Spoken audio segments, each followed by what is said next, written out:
Hi, this is Kathy Willette, and I'm here to present my major project for our educational psychology class. One of my favorite chapters has been Chapter 8 on student-centered and constructivist strategies for instruction. And so what I've done is taken everything I've learned and been inspired by and synthesized it into a creative poem.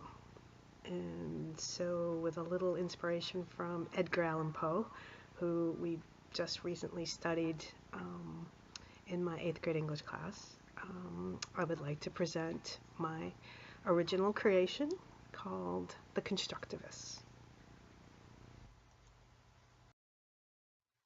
Once there was a classroom query on how to teach constructivist theory over many a current mode that reigned.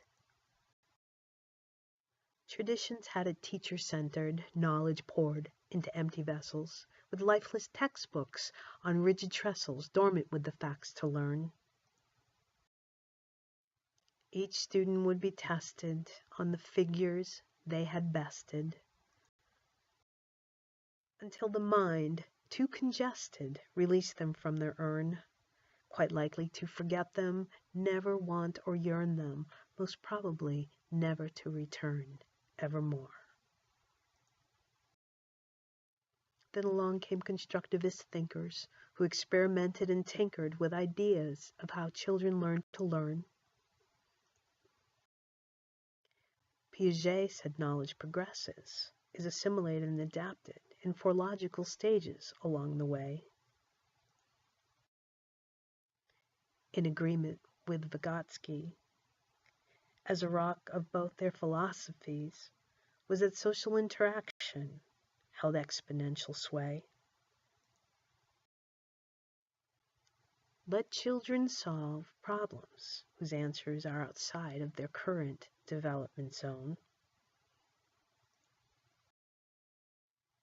Provide guidance and mentoring from an adult or peer modeling who go about making it shown. And it will be inspiring, actively empowering as they accomplish what they couldn't alone. Set them free to search horizons, explore wild imaginings, and build upon that which they already know. Bruner said test them with challenges based on real-world balances, and they will see how their thinking does grow. They'll embrace it more readily, remember it more steadily, and discover they can do it on their own. So in answer to the query, why constructivist theory? One that teaches learners how to learn for life. Make curriculum student-centered. Use inquiry and collaboration. Treat knowledge as a process for activation. Let students puzzle out solutions, debate, discuss, and test hypotheses together and alone to form their world.